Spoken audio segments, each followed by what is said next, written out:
The End is not a bad Sonic villain, and I'm so tired of people pretending it is. Now, I'm not going to overgeneralize and say that every Sonic fan thinks the exact same thing, but after Ian Flynn said that the End was boasting and the malevolent arrogance is self-evident and it's gone regardless of the ending, basically that the End is not going to be coming back in any other Sonic games because it's dead, some people changed their opinions about this villain and came to the conclusion that it was now a very bad villain in the Sonic the Hedgehog series. Some people even began to slander the End for only being a planetary level villain. And meanwhile, others claim that Infinite or other Sonic villains are better than this character now. Now, in all fairness, this could just be a joke tweet, which is totally understandable, or it could be about the designs of the characters, which of course Infinite easily wins over just a purple moon. Joke tweet or not, there are people out there who actually did stand by this post.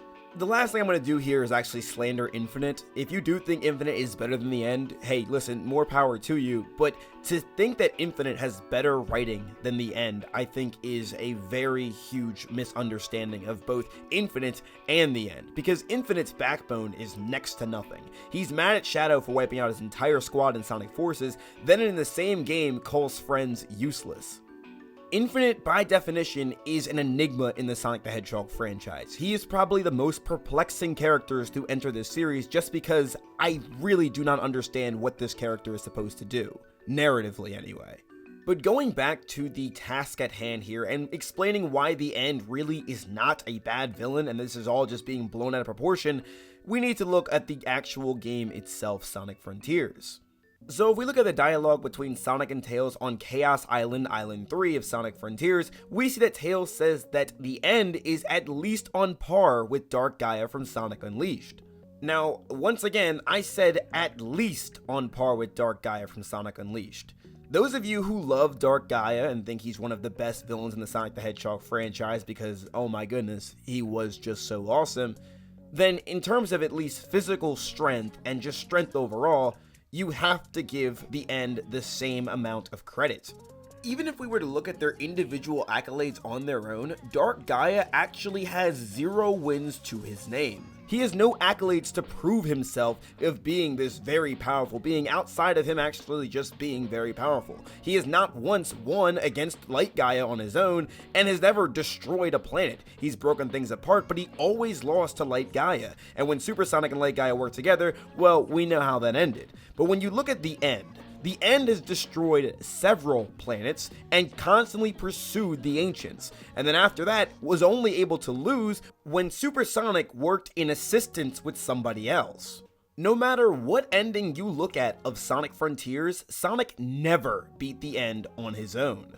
And you know what, you're right, Dark Gaia also needed Super Sonic and Light Gaia to win that one time, but over the countless years before Sonic had even knew who Dark Gaia was, Light Gaia was beating him on his own.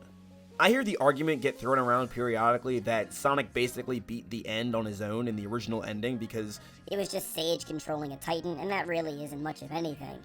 Okay, so first of all, Sage knows the Ancients' weaponry and technology unlike anyone else. She basically might as well have been there with them while they were making it.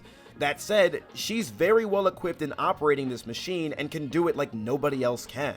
Sage is both skilled and powerful, not to mention the Ancients' technology, those being the Titans, can only be beaten by Sonic going into his super form. Sonic cannot do anything to them in his base form, and we already know that base form Sonic is extremely powerful on his own.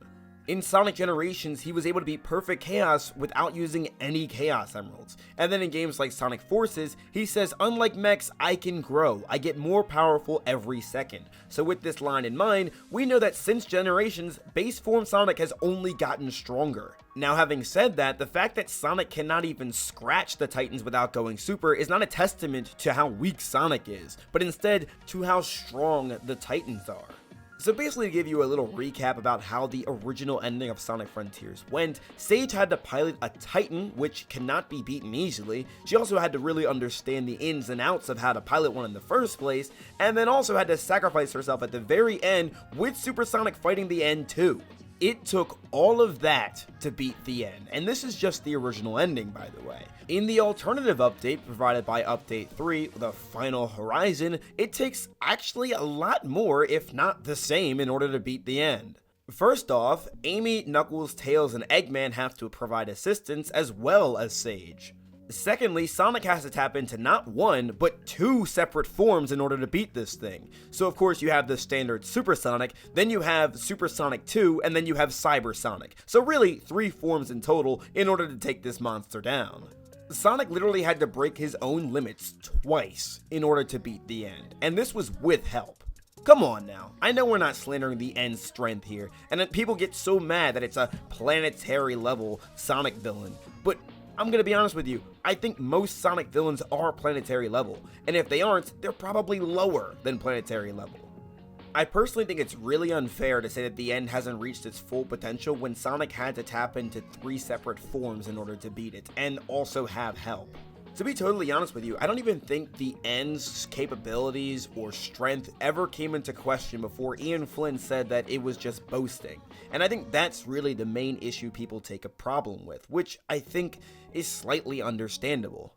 People take an issue with the end because it basically rambled for 6 minutes talking about how nothing would ever amount from really defeating it because it would just come back. But to Ian Flynn's point, it still makes a ton of sense why the end acted this way, even if it didn't amount to anything. As he says here in this tweet, I thought the malevolent arrogance was self-evident. Going back to look at the history of the end's character throughout the entirety of the Sonic the Hedgehog lore, it has been nothing but successful. The end never lost, really, ever. The end has never really lost before outside of getting sealed away by the Ancients as a last-ditch effort, but even still, that really wasn't a loss. It was kind of like postponing the inevitable. And we see that throughout the entirety of Sonic Frontiers, the end uses Sonic as a means to escape cyberspace. And once freed, because the end has never been defeated before, all it's turned to is gloating, knowing that nothing else will happen except its victory.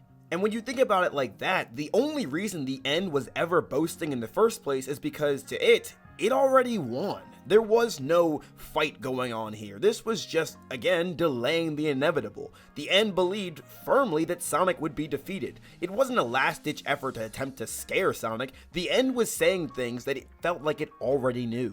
It compares the efforts of Sonic and Sage to the Ancients because that's the only experience it ever has, and in those experiences, it won with relative ease.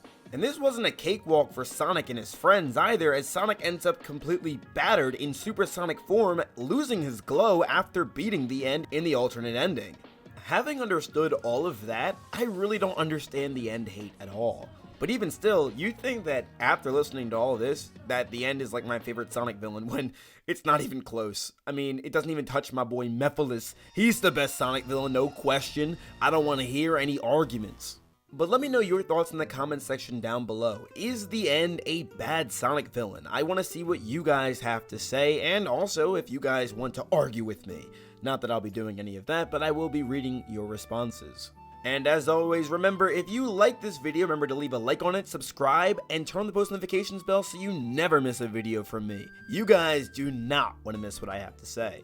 But having said all that, this is your boy Sonicsta signing out. Have a super blessed day, y'all. Why are you playing that trash?